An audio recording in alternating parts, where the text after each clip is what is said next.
Hey guys, welcome back to another video. It's been a while since we made a video like this in a more detailed format. So that's exactly what I'm going to be doing today. We're going to do some in-depth analysis into Bitcoin, refresh you on some stuff, and yeah, it's going to be a cool video. So make sure to stick around until the end. But guys, I'm CryptoKid, and let's jump in to the video right now. So this is the Bitcoin analysis, and guys, I just did a stream with Crypto Banter and Da Vinci. So I'm going to link this down below, and probably I'm going to make this like a video format on the channel as well, so it's available. It was a super fun stream, and I 100% recommend going ahead and watching that. But today, we're going to be discussing Bitcoin because we're sitting at around $28,100, and it's not looking good, guys. We've been choppy. The markets are being annoying, right? And it's just a bad time for traders. It's a bad time for crypto in general. But there are points where this thing is going to reverse, and we're going to talk about a bunch of stuff. So make sure to stick around until then. And guys, by the way,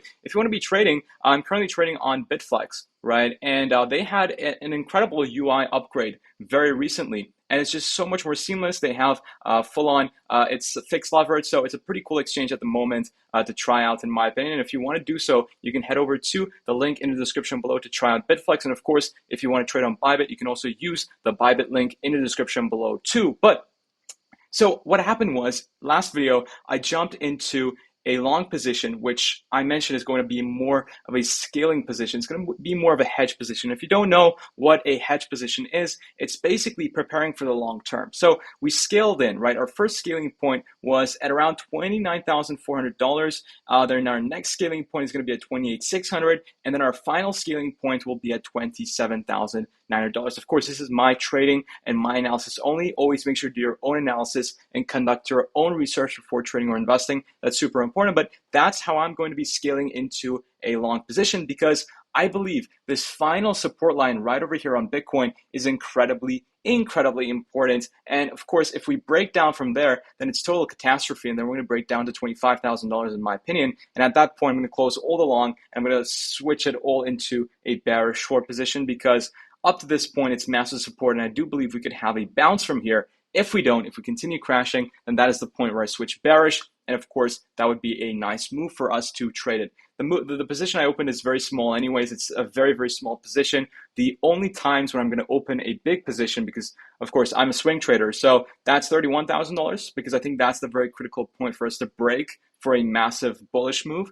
And of course, the $27,900, the $28,000 range, depending on which candle, on what time we test this support at. So those are the 2 points where I'm actually going to open a big position. So again, stay tuned on the channel for that. Turn on the notification bell, and you will be prepared. Now, as you can see, I changed up the chart a little bit from the previous video. What you can see on the chart is we have the weekly, well, this is a daily. So let's switch to the weekly time frame.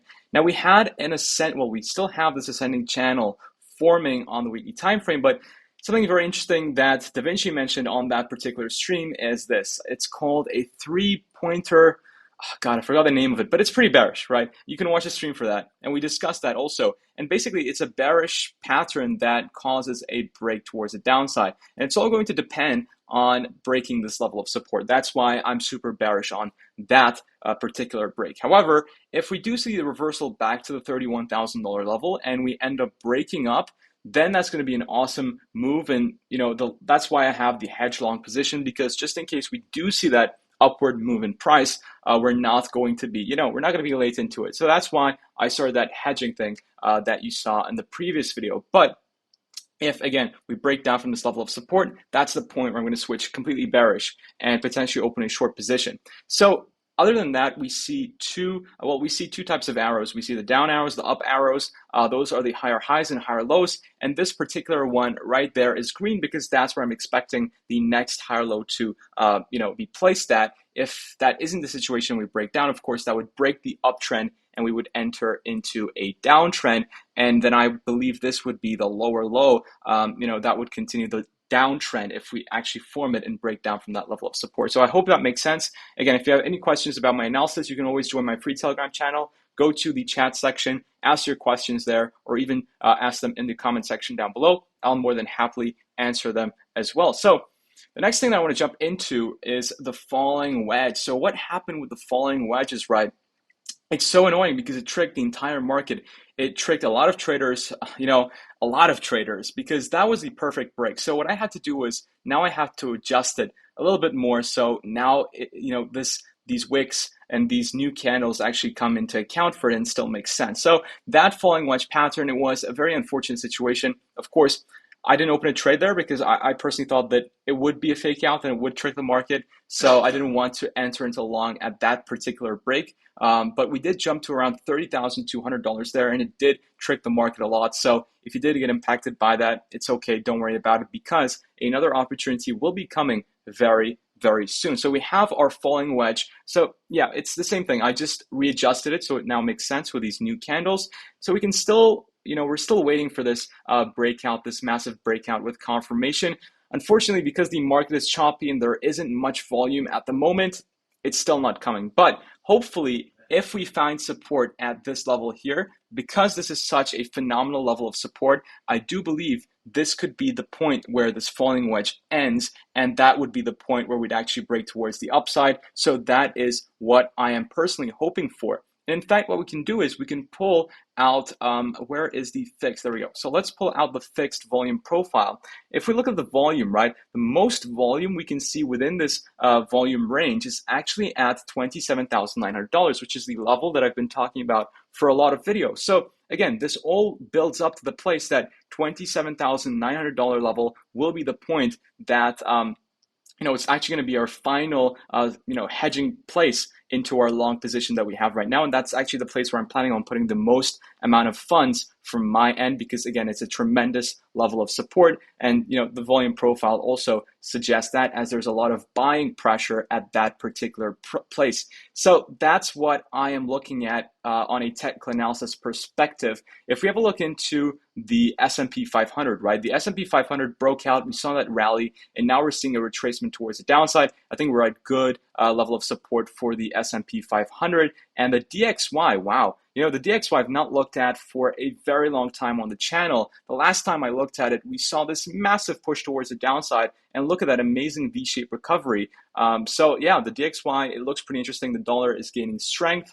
And yeah, it looks like, for Bitcoin to have that massive rally that we want, we need to see the dollar kind of lose a lot in value. And I think that this could come from either BRICS launching their own currency and beginning to do their trades, conduct their trades with the new currency that they create. So until then, I think the dollar could remain strong. But if that happens, then the dollar can weaken, and maybe, right, just maybe, that could impact Bitcoin's price towards the upside. Because if dollar loses its value and US goes into a recession, then of course banks would struggle, etc. So that would be actually pretty ideal for Bitcoin from my standpoint. Now, the final thing that I want to mention in this video is inflation. Well, I talked about it, but again, I just want to reiterate it if you guys missed that video in particular. So the core inflation data fell towards the downside, which is good for traditional markets actually, because this is the indicator that follows the FOMC. Well, the interest rates follows the core inflation data rather than the CPI. And what is the difference? Well, the core actually excludes the volatile stuff like energy, for example, and food. So that's why the core inflation rate dropping towards the downside is actually pretty bullish. And we have the FOMC meeting minutes today, which will give us an outlook on where the inflation data will head. So if you are on the lookout for an important economic event, that will be today. So you can head over to Forex Factory and see exactly when that is in your own time zone. But guys, that is pretty much it for today's video. It was a very quick update. I hope you enjoyed it. Now, one more thing that I want to mention is we will be going to Singapore on, 12th to 18th of September. So I will be there between those dates, and I'll be attending the Token 2049 conference. And if you guys want to go out there, meet a lot of cool people in the industry, it's going to be probably the biggest, I've heard, the biggest crypto conference globally. So if you want to head there, meet some cool people, then check out Token 2049 Summit and Conference Summit. I don't know, just Google Token 2049 and you will come across it. It's pretty big. So yeah, that's a cool thing, because I know when I first started, the only reason why I met everyone that I met and learned everything that I did was because of meeting these cool people and learning from them. So it's a very good opportunity if you want to do the same. But guys, that's pretty much it. Thank you so much for watching. Take care, everyone, and I will see you all in the next video very soon. Take care, guys, and bye-bye.